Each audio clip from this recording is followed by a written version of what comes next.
नमस्कार जय श्रीराम। आज आम एमती गोटे मंदिर को बुलवाक जावा जार प्राकृतिक सौंदर्य एवं यार गठन शैली ओडिशार समस्त को निज आड़ को आकर्षित करुछि। आज आम पत्तगढ़ अवस्थित राम मंदिर को बुलवाक जावा। भव्य मंदिर कारुकार्य एवं प्राकृतिक सौंदर्य को देखा। वीडियो को दयाकर शेष पर्यंत देखंतु।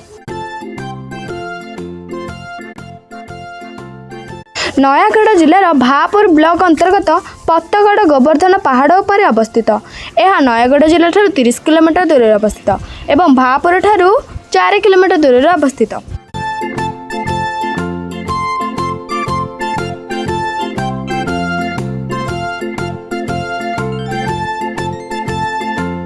मंदिरटी 1600 फुट उच्चतार अवस्थित।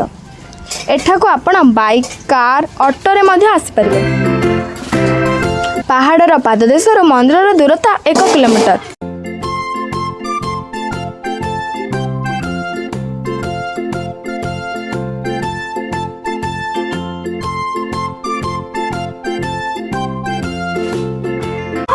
यह घाटिक दुर्ग एवं यह बहुत उठाणी। एठाकू आपण मैंने जदि गाड़ी धरिक आसुछन ताले दयाकर सावधान जिबे।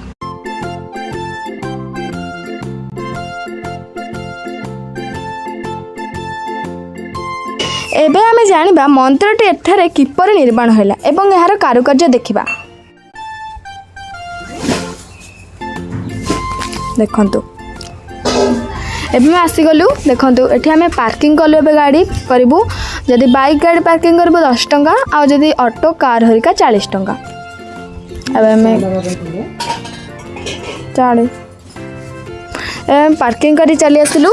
एबे चलंतु जिबा ऊपर को एवं सबू विषय जानिबा। यही मंदिर श्रीराम मंदिर अयोध्या भली ठीक समान तिथि उद्घाटन करा जायतिला।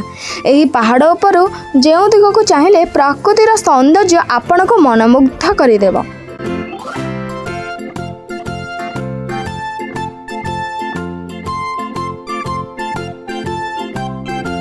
शांत परिवेश मध्य प्रकृतिर कोल रही मंदिर।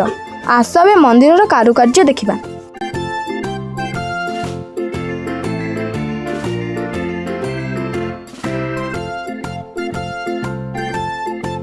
एबे चलंतु एबे प्रवेश करिया भीतर को।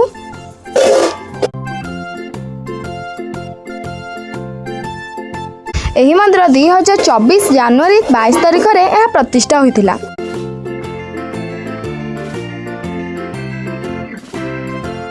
एही मंदिर जो विग्रह अच्छी ताहा राजस्थान मार्बल पत्थर रे तैयारी होइछि। मार्बल निर्मित प्रभु राम लक्ष्मण सीता प्रतिमूर्ति स्थापन करा जाइछि।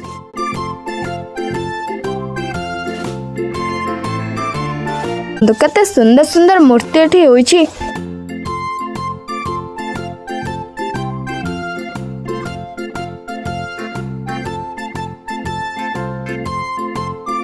एठारे पूर्वर वर्षा पाई एई पहाड़ रे गिरी गोवर्धन पूजा करा जाउतिला। देखंतु केते मूर्ति होइछि। एही मंदिर संपूर्ण बौलमाला पत्थर निर्माण करा जाइछि। यह को निर्माण करने को प्राय 5 वर्षर ऊर्ध्व समय लगिलानी।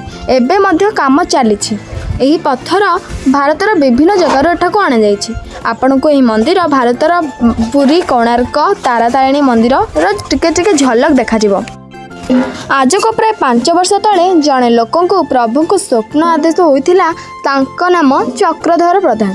से प्रथमे किछि पैसा मंदिर निर्माण आरंभ करथिले। तापरे ग्रामवासी एवं भक्त मान सहायतार एते भव्य होई पारिछि। एथिरे प्राय 30 रु 40 कोटी टंका खर्च करा जाइछि। एही मंदिर निर्माण पाई राजस्थान उत्तर प्रदेश मध्य प्रदेश एवं ओडिशा नयागढ़ शिल्पी माने करथिले।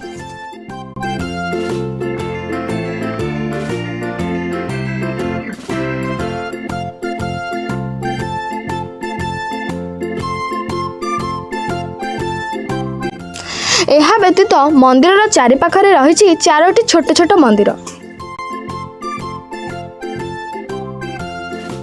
यह प्रकृतिर परिवेश परिपूर्ण। एठी पानीय जलर व्यवस्था बहुत भलरे अच्छी। से 4टी मंदिर भितर एटा हूँ आउ गोटे मंदिर। यह मांकड़ पत्थर तैयारी होइछि से चारोटी जाक मंदिर।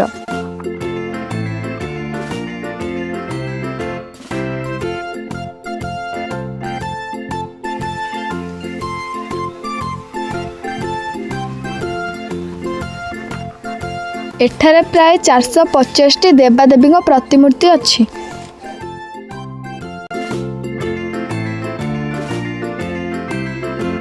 यह 1600 फुट उच्चरे मध्य अवस्थित।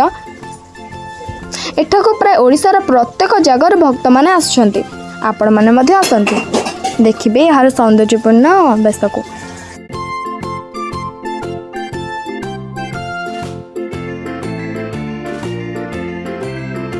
यह कते सुंदर होइछि, बहुत सुंदर होइछि। ना मंदिर बौलमाला पत्थर निर्माण होइछि।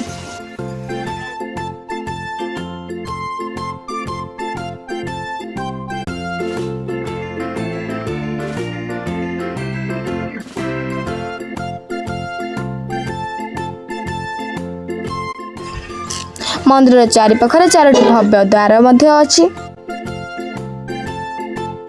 मंदिर उच्चता प्राय 65 फुट।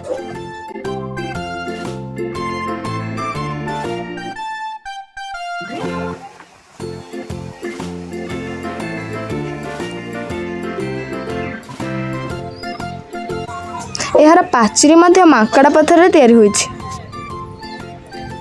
देखंतु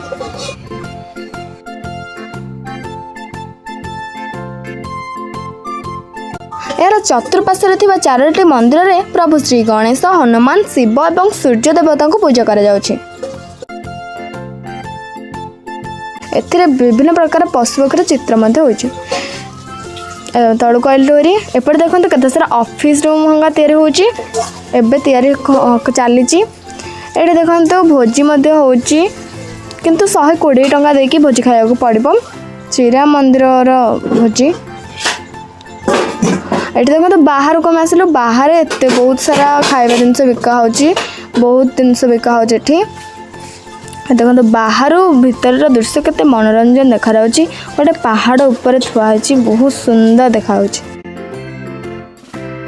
एठी पूरी पस्ता, मटर सूप, लस्सी सब बिका होची। आ एठी बहुत सारा दुकान मध्य अछि, केवल खाइबा दुकान नुहे, सब पूजा सामग्री दुकान हंगा अच्छी। देखंतु कदली, पूजा सामग्री इत्यादि आपण मानकटे भलरे मिल जिवो।